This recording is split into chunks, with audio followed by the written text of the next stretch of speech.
Namo Fundamental Teacher Shakyamuni Buddha. Namo Fundamental Teacher Shakyamuni Buddha. Namo Fundamental Teacher Shakyamuni Buddha. My name is Haley Ngo, and today's story is the story of the Partridge, interpreted by Venkongana Piatisa, stories retold by Stephen Hilliard. When Buddha was living in Jetavana Monastery, the Venerable Devadatta's right-hand disciple Kokalika caused a disruption among the monks. Because of that, the Buddha related this Jataka story. The story of its cause is detailed in the 13th book in the Takariya Jataka. During a certain spring retreat, the two chief disciples of the Buddha, Sariputta and Moggallana, went to the monk called Kokalika and said, "With your help to us, and with our help to you, we can live happily together in this temple for this rainy season period of 3 months."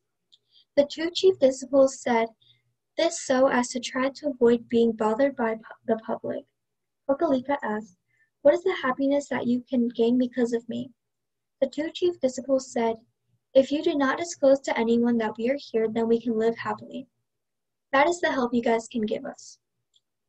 During these 3 months, we will teach you the discourses and the physiological and psychological analysis of the Buddha. This is how we can help you." Then the Venerable Kokalika prepared shelter for them. This was not known to anyone, and at the end of the rainy season retreat, they requested Kokalika to visit the Buddha with them. On the way to seeing the Buddha, they came to a certain village. After the two chief disciples left the village, the Venerable Kokalika came back and said to the villagers, "You devotees are more like animals. Our chief disciples were with me nearby for the last 3 months, and now these two have left to go back to Savatthi." Hearing this, the villagers became very upset, taking many offerings, chased after the two chief disciples. Meeting them, they begged pardon and said, "Bhante, we could not recognize you. Please pardon us and accept these offerings." Then the chief disciples refused to accept the gifts and instructed the villagers even not to give them to Kokalika. The villagers invited them to the two chief disciples to come back again to the village. Kokalika thought, "The chief disciples did not accept these gifts, and they did not even allow me to accept them," and he became angry with them.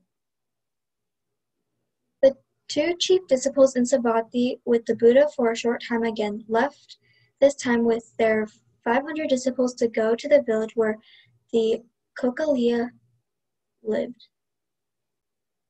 The villagers treated them with the 4 requisites of monks: food, clothing, shelter, and medicine.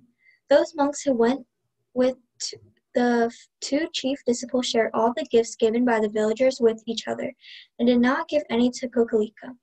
Because of this, Kokalika got angry and said, "Both Sariputta and Moggallana have bad motives. They did not accept the gifts given before by the villagers when they were here alone.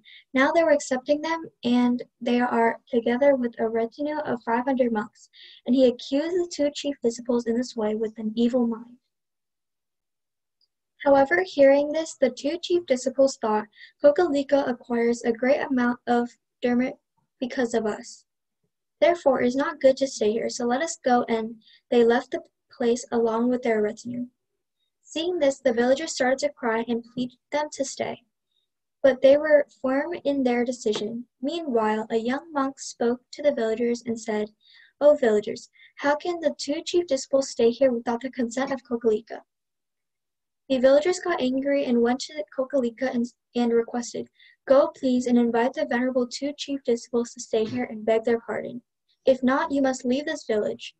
Then he became afraid of the villagers and requested the two chief disciples to stay.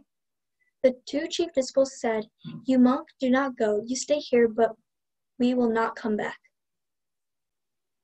Kokalika returned, but he could not stay in the village without the help of the villagers. He became very melancholy and, taking his robes and books, left to see the Buddha who was in Jetavana. He complained, "Your lordship, Sariputta and Moggallana have bad motives. They have gone over to earning gifts." The Buddha said, "Kokalika, do not say so. They both are very highly virtuous and endowed with good qualities." Then Kokalika said, "Sir, your chief disciple's words are unwholesome. I know it, and they are not virtuous. In this way, while Buddha was objecting to saying, so he left.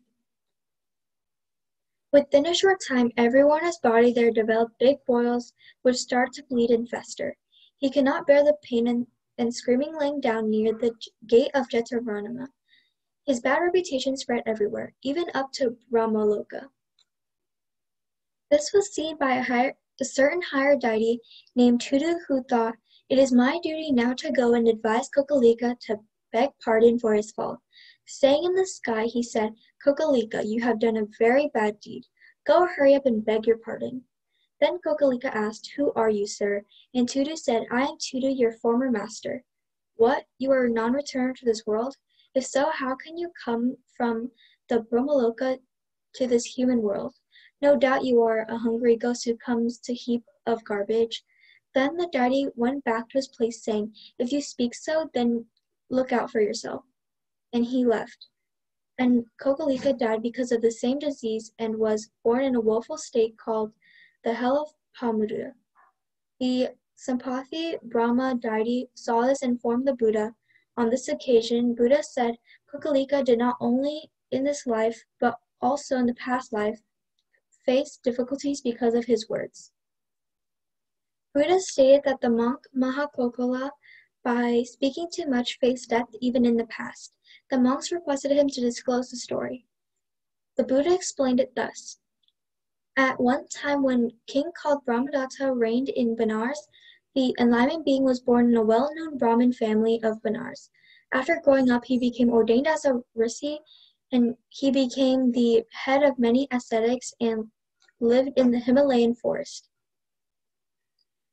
Then a certain ascetic who was malnourished, taking an axe, went to the forest to cut firewood so as to warm the hermitage. Another ascetic came to where he was and told him, cut this, and cut that." In this way, he was ordering the first ascetic how to cut wood. The first ascetic got angry and said, "Are you my teacher, that you are teaching me how to cut firewood?" He picked up his sharp axe and he slashed him, killing him. The enlightened being, hearing the news, made all necessary rites and rituals for the dead ascetic. Meanwhile, near the hermitage where the enlightened being was living, there was a certain partridge that was crying loudly on a fruit tree. A partridge hunter, hearing its cries, caught him and killed him.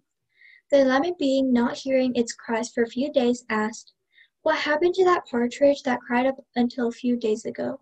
The other ascetics told him what happened. On hearing this, the enlightened being compared the stories of the dead ascetic and the partridge. Both clamored uselessly, and he advised his fellow ascetics to meditate. He himself meditated on the fourfold sublime statuses of the mind, and gained rapturous ecstasies. Without failing to maintain those achievements, he was born among the Brahman beings.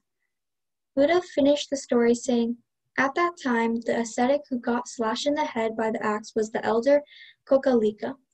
The rishi who became the head of the group of ascetics was myself, the Buddha." The moral of the story is, useless speech brings danger. Namo Fundamental Teacher Shakyamuni Buddha. Namo Fundamental Teacher Shakyamuni Buddha. Namo Fundamental Teacher Shakyamuni Buddha.